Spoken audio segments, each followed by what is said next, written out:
The number 6 to the lead, and it looks like a good start by both classes. Yeah, it does. Nice and clean there. Brian Thenis on that red and white car looking to the outside. Two cars get tangled up at the first corner. One of them is going on 51 that started. I think so. Take a look. The blue and white car fourth in the sequence. No, it just looks like on a down change of gears to me, Jeremy. The rear locks and around he goes. Yeah, Get out there to where there is no grip on the racetrack. There's a problem. And speaking of problems, big time problem for Robbie McWilliams. That's at the Le Mans chicane for the number 22. Leads from fellow 20-year-old Marco. Oh, look at this.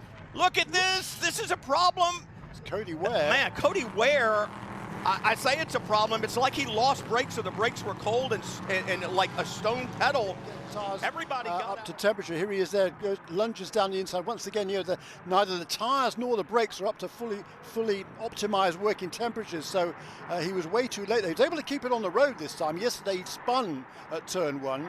And I thought that he got into Brian Thenis. He doesn't. Thenis in that red and white and blue 77 tries to take advantage and drop down inside. Yeah. Car washes out and makes contact with and Jim Johnson and Angus Rogers there's in those two Porsches. Oh. This is the battle that we've seen.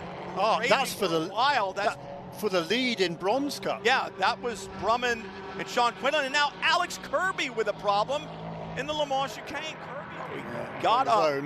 He got up high. It's like he was trying to go around the high side of Cody Ware, trying to look around the high side. Just got in a little full time alongside Pippo Durrani for the season. Oh, incident early. This is the 50. This is the 5 car. Neil Janney, the Swiss driver behind the wheel.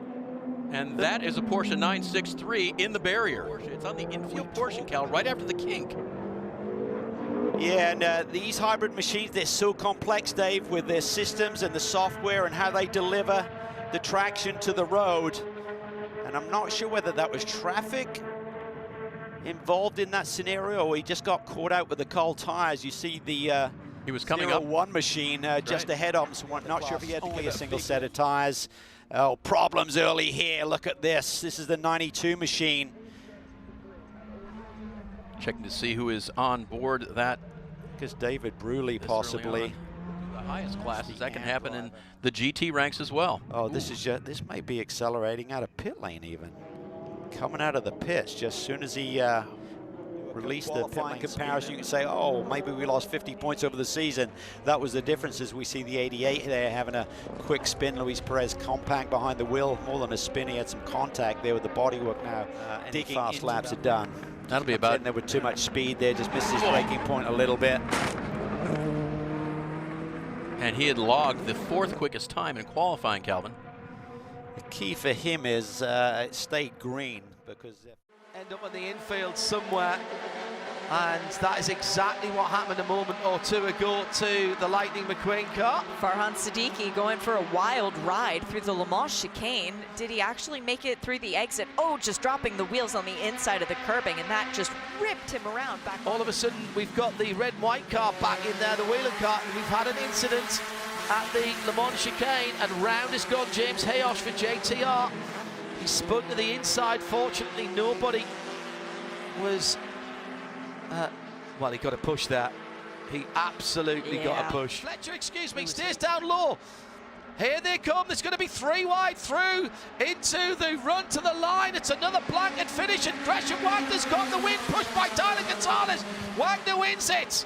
By Tyler Gonzalez is pushing. Jeremy Fletcher's going to go around as he lost control on the grass on the infield, but he'll be scored. It is just so close. Comes out of the chicane, leading by 3 or 4 cars lengths, finishes 11th.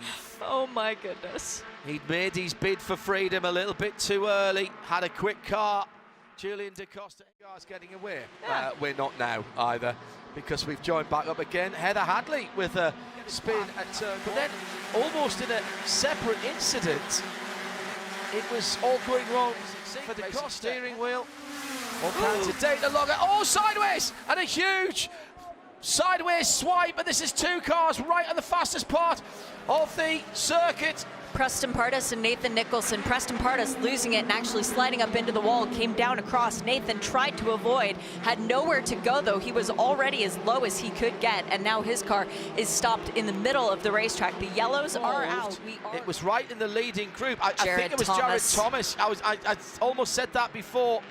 Pardus then sideswipes the wall, and unfortunately for the number 56 coming through, Nathan Nicholson in the Whelen car, there was absolutely nowhere to go. He'd already taken to the normally pristine grass right in front of us, and at that point he'd committed to being down low and there was nowhere further he could go. Really heads up driving by everybody else, and by Nicholson, by the way, who got on the middle pedal very quickly and just trying to come back to them, and there's a spin. Julian DaCosta, I believe, spinning through turn 1, not his race today. Yes, it is. Continuous contact on the banking. They have a new tire for Zilic, but with this lap and probably 2 more to go, is it worth it? That's the 55. That's Jonathan Neudorf going around the other day. I'm not sure that he was very happy with the cars behind him either. As he came round, he got a thump on the inside. Was that Bashura?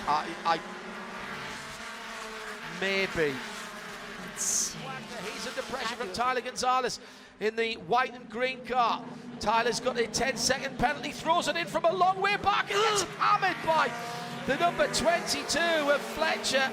And Jared Thomas is out, the guy who has won the 2nd race at Daytona for the last 2. All kinds of pushing and barging and bumping, but I'm pretty certain it was the 20. Well, actually, I think the 22 got help of the rookies for spark performance. Then Bachura with Ethan Tyler getting up into the top 10 in 7th. John Chicane for the final time. He's on his own. We saw this yesterday. I'm not sure there's enough going on. And side by side again, that's another accident. And this time it's Aaron Johnson who's going to make up a ton of positions, finishing in the 3rd spot. I was nervous for Cicero with such a lead coming out of the Le Mans chicane after it didn't work yesterday. Huge incident for Aaron Johnson. And Jean Jodoin. And Jean Jodoin. Aaron ending up sideways. And this was all benefiting Tyler Gonzalez because they were dropping time. Front wheel drive, are you expecting to see double stints on rear tires? Oh, problem for the 94. Turned around, that looks like turn 6, exiting the infield, coming back onto the high banks right here. It's kind of an odd spot to get turned. Now the 5 pulling over. Racing starts when the green flag is out. If you initiate that pass beforehand, you may be penalized. The 77 as well. Both of them are pulled over. Let's take a look at what happened. So, oh yeah, the 5 at the top of the screen looks like got loose. They were saying 45 minutes if you run them flat out. 70 quick spin at the International Horseshoe. We're seeing a cut tire down there. It seems like, if I read into Will Turner's comment, that, oh, there's the Van der Steur car around again. Not sure if he got a nudge there. That critical apex area of turn 1. Now, if you need a yellow versus coming in and pitting, a lot of your other competitors. Yeah, 64 just down to the inside. That is such, I don't know the word, odd and awkward. It just visually does not.